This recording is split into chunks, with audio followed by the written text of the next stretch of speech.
My name is Chad, for those of you who don't know. This channel is called Excavation Revelation. I try to discuss different topics related to excavating and running a small business and motivation, things along those lines. Today we're going to look at a brush hog and forestry mulching as well, but mainly brush hog, and commonly asked questions such as how to run it, how big of material you should go over, different safety protocols, things like that. This is just the generic brush hog for on a skid loader. It's got two blades that just spin around at a high rotation and chop up the material, whether it's grass or brush, small saplings. Right now, this stuff that's being mowed is the ideal material for this brush hog.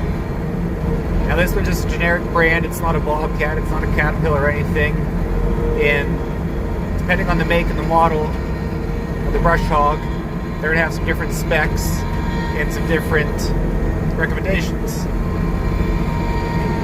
But this one is just a more simple one. It still comes with some specs. It recommends nothing more than 3 inches in diameter. I've tested it before. It can do things a little bit bigger. This little tree in front of me, for example, it could do if I really wanted to, but it's just a lot of wear and tear that I really don't want to put on this machine. It's really hard on the hydraulics, on the pump, I mean, on the blades especially, but not just on the attachment, but it's hard on the skid loader operating system as well. So I just shy away from things like that. Those are more designed for more of a drum type mower or a different type of disc mower with some teeth on it instead of just two blades. When I look at a job that people want cleared or mowed or brush hog, they always have a different way to look at it than I do a little bit. But I try to price it up with some different options, which kind of opens up the door for me to be more apt to get the job. Obviously, just brush hogging it is going to be a little bit cheaper than forestry mulching. Or even in the middle, if you have a disc mulcher, it's going to be kind of middle ground. A disc mulcher will take down good-sized trees, but it's not really going to clean them up that well. It all depends what the property owner wants for on their land, or what their budget is.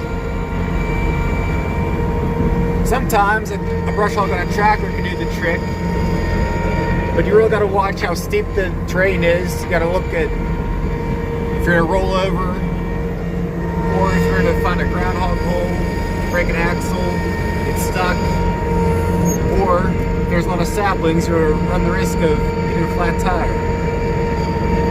And you can really lose all your profit very fast if you get one flat tire.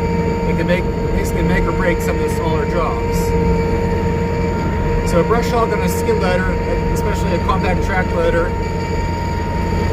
really works well in steeper terrain or thicker material. You don't have to worry about getting a flat tire. At the same time, you do kind of got to watch going over stumps and different things, because that is very hard on the tracks, especially if you're catching on the edge.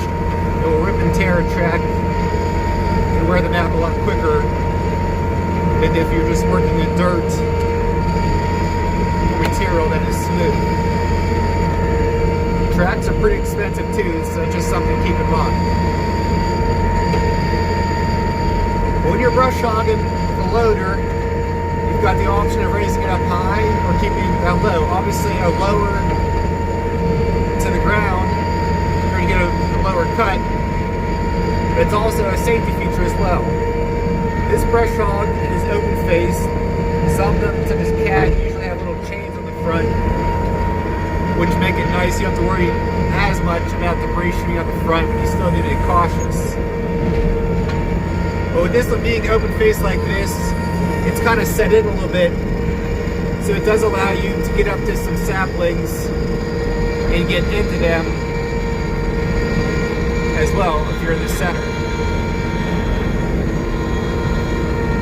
But just keep in mind when you're doing brush hogging, thicker material, especially if you don't know what's in there. If there's a lot of rocks, stumps, or sticks, you just really gotta watch about flying debris. You don't want to put a rock through somebody's windshield or hit their house.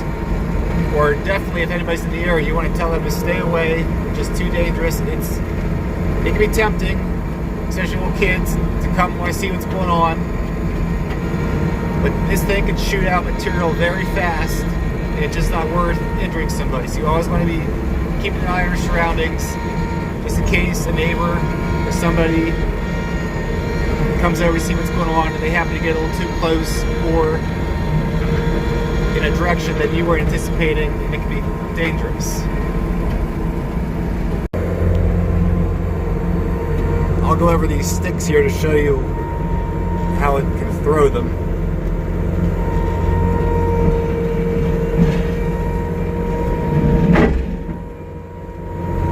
Sometimes they can really shoot up in the air, so you just gotta watch. So you always want to try to keep your blades sharp. Obviously, the sharper the blades, the better it's going to cut. And also, depending on the material, usually the slower you go, the cleaner the cut you'll get. This area I'm working on, it probably averages about a 4-to-1 slope. So as I'm going down the hill, like I'm doing right now, it can be pretty easy to get moving pretty fast. And as I'm coming up the hill, I'm really pushing hard on the machine, working the hydraulics. It's going to be going a lot slower, so we steal more power. So it's going to vary the cut you get if you're going uphill or downhill a little bit. I try to float it just a little bit above the ground. There's a lot of adjusting that goes on just with the contour. You can't necessarily just leave it in one position and let it run, because you'll find out that you'll be digging into the ground pretty often.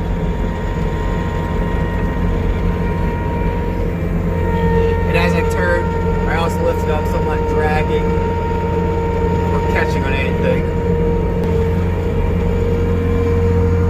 So as we're going uphill here, I've got it on the vital screen to kind of show you. It's going to be burning through a lot more fuel as we're pushing uphill, burning this Brush Hog. But once we get turned around and going downhill, that gallons per hour is going to change quite a bit. So here's an example. There's a little divot there. I got to raise up and adjust, let the machine work its way through.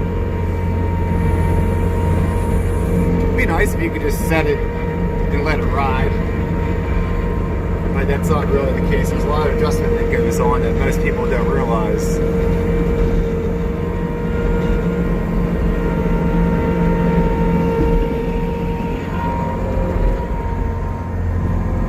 So we're starting downhill now, and obviously it's going a lot smoother. It's a lot easier on the machine. I've already dropped down to 2 gallons per hour.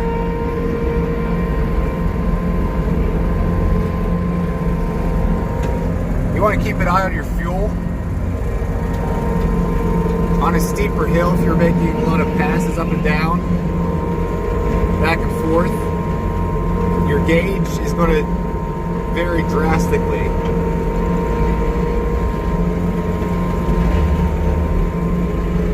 It's better just to keep fuel in it than running out, because you have to stop.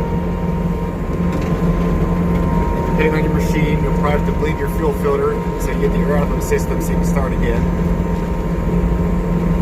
You just lose time, so it's better just to keep the machine fueled up, run on a steeper slope so you can keep moving.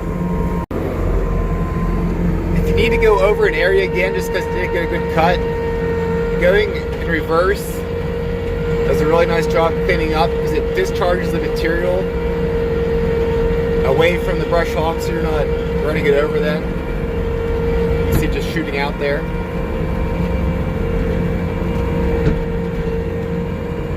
So right now I've got it tilted slightly forward. I'll show you just what it can do if you tilt it down a good bit.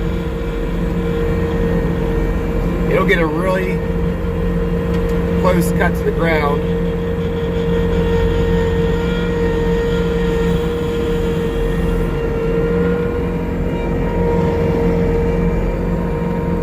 Right there at the end, you can see how I really dove it down and it got right into the ground. I mean, that's not really necessary. I'm just showing you that if you really wanted to get a really close finish in a certain spot for whatever reason, just tilt it down forward and you can do that.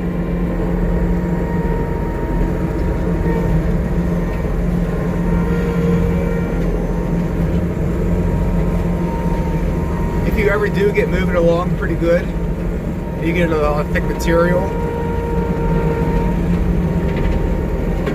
sometimes it'll start bogging down and whining, and that's a good sign to hurry up and slow down or stop and let the machine catch up. Because otherwise you're going to wear out your pumps really fast if you overwork them. And that just happens sometimes. You can get into some heavier material and just too much for the brush hog to handle at one time. So something's going to have to give, and it's usually a pump or a belt, something that you don't want to give.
So that's a pretty good size. That's, I mean, way bigger than my fist. And if I were to take it down any deeper or take any more, it's just going to be beating out the machine too much. But that just gives you an example of what it could handle. It probably could essentially keep working it down, beating it to where it can be ripped out or pushed out. But it's just not worth it, you know? No sense of digging up your blades or anything. Or your pumps.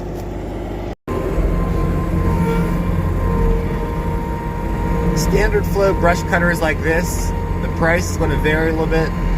Anywhere probably between $3,000 and $8,000 if you're looking into more of a, like a blue diamond that's going to be able to cut some bigger material. But overall, they're just a slick attachment to have.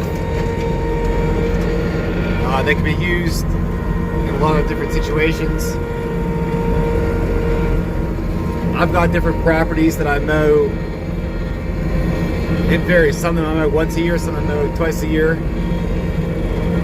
It all depends what the customer wants to do with it or how much they want to spend, really. This property, for example, has not been cut since 2020, I believe. It was right during COVID. So you can just see here what all this brush looks like after 3 years. And this is in the spring too. Nothing is growing super thick yet. Here in a couple weeks, this field's going to look totally different if I didn't start cutting it now. Everything would be really green and thick. I want to be able to see through the material quite as well. It's nice to do late in the year, like when the first frost hits in the fall, or very early in the spring before things start growing. because you can really see through the material and see what's ahead, whether there's a rock or something that you should hit with your brush hog. Otherwise, you have to take it really, really slow because you're almost going in blind. Having a brush hog also gives you an option for in wetter seasons. You can get some jobs done if it's too wet to go in and be grading somewhere too muddy. Usually you can get some brush hog and still done without making too much of a mess, especially if you're on somewhat of a hill. Granted, the steeper the hill, you'll be sliding more. But they just are nice to have, and they give you an option of another type of job to do. It could also just be pretty relaxing. You just go out and brush hog instead of trying to focus on keeping grade or doing something more precise.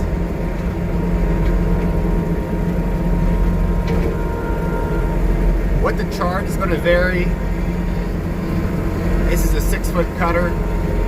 It depends how thick the material is, what the terrain's like. But you can probably be safe to charge between $85 and about $110 usually, depending on where you're at, what your market is.